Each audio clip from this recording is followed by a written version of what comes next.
آداب۔ لکھنؤ ڈائری میں آج میں آپ کے روبرو بیگم حضرت محل کی موسیٰ باغ سے ہجرت اور نیپال تک کے سفر کا مختصر حال پیش کر رہا ہوں، ملاحظہ فرمائیے۔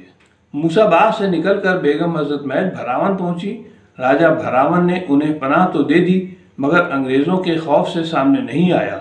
وہ چاہتا تھا کہ انگریزوں کو خبر ہونے سے پہلے ہی بیگم صاحبہ یہاں سے چلی جائیں۔ اس طویل سفر کے بعد جب بیگم صاحبہ کو بھوک لگی تو کھانے کے لیے کہلا بھیجا تو راجہ بھراون نے جواب دیا کہ جب کھانا پک جائے گا تو بھجوا دیا جائے گا۔ اس کے ساتھ ہی اس نے غصاخی بھرے لہجے میں کہا کہ تمہارا ساتھ کیوں دوں؟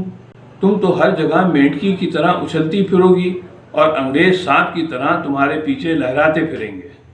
اس گستاخانہ کلام کے بعد بیگم حضرت محل اسی وقت وہاں سے چل دیں اور خیر آباد پہنچی۔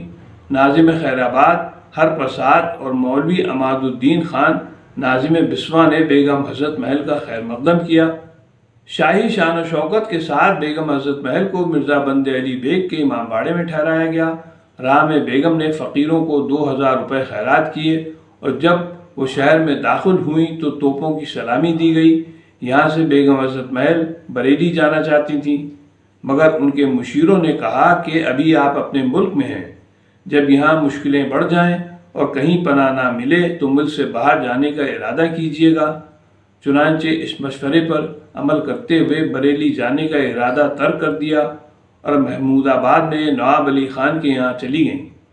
بیگم حضرت محل کے محمود آباد جانے کے سلسلے میں آل انیس جناب علی احمد دانش صاحب مرحوم نے ایک بار مجھ سے بیان کیا تھا کہ 1976 میں جب وہ محمود آباد گئے اور ایک دن جب وہ راجہ محمود آباد امیر حیدر صاحب کے ساتھ بیٹھے گفتگو کر رہے تھے تو بیگم حضرت محل کا ذکر چھڑ گیا۔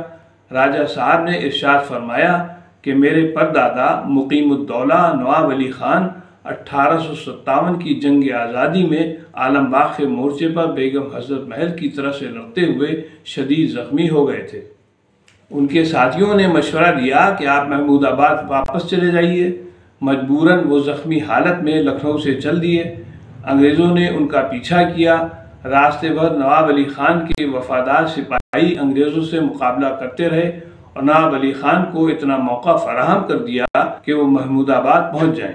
وہ اس کوشش میں کامیاب تو ہوئے مگر اپنے قلعے میں جانے کے بجائے جنگل میں چھپ گئے اور وہیں زخموں کی تاب نہ لا کر انتقال فرما گئے۔ ان کے وفادار ساتھیوں نے انہیں وہیں کہیں دفن کر دیا۔ جب بیگم حضرت محل محمود آباد پہنچی تو انہیں نواب علی خان کے انتقال کی خبر ملی۔ وہ قلعے کے پیچھے کچے مکان میں ٹھہری ہوئی تھیں۔ کچھ دن بعد انہوں نے پوچھا کہ نواب علی خان کا وارث کون ہے۔ وہاں موجود لوگوں نے ان کے فرزند امیر حسن خان کو بیگم صاحبہ کے سامنے پیش کیا۔ بیگم صاحبہ نے بڑھ کر ان کو گلے سے لگایا اور کہا، میں اس عالم میں یہاں آئی ہوں کہ آپ کے لیے کچھ نہیں کر سکتی۔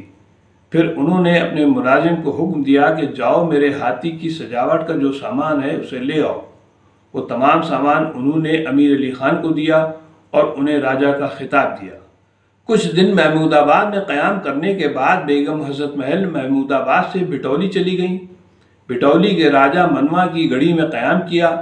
وہاں راجہ ہری سنگھ سوائے کا نمائندہ آپ کی خدمت میں حاضر ہوا اور اس نے کہا کہ ہم آپ کے ہر حال میں شریک ہیں مگر راجہ منوا سے اس بات کا خطرہ ہے کہ وہ انگریزوں سے ساز باز کر سکتا ہے۔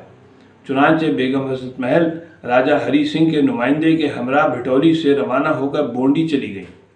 بونڈی کا ماحول بیگم صاحبہ کے لیے سازگار تھا۔ چند روز میں لکھنؤ سے بھاگے ہوئے فوجی بونڈی میں جمع ہونے لگے۔ اس کے علاوہ زمینداروں اور تعلقہ داروں نے بھی بیگم حضرت محل کی فوجی اور اقتصادی مدد کرنا شروع کر دی۔ اس طرح بونڈی میں چند دنوں کے لیے بیگم حضرت محل کی عارضی حکومت قائم ہو گئی۔ انگریزوں کو جب ان تمام باتوں کی خبر ملی تو انہوں نے جنرل کلائیو کو بونڈی پر حملہ کرنے کا حکم دیا۔ اب میں اس قسط کو یہیں پر ختم کرتا ہوں۔ بیگم حضرت محل اور جنگ آزادی کے سلسلے کی 5ویں قسط جلدی پیش کی جائے گی جس میں بونڈی کی لڑائی اور بیگم حضرت محل کی نیپال پہنچنے اور ان کے انتقال کا مختصر ذکر پیش کیا جائے گا۔ تب تک کے لیے اجازت چاہتا ہوں۔ خدا حافظ۔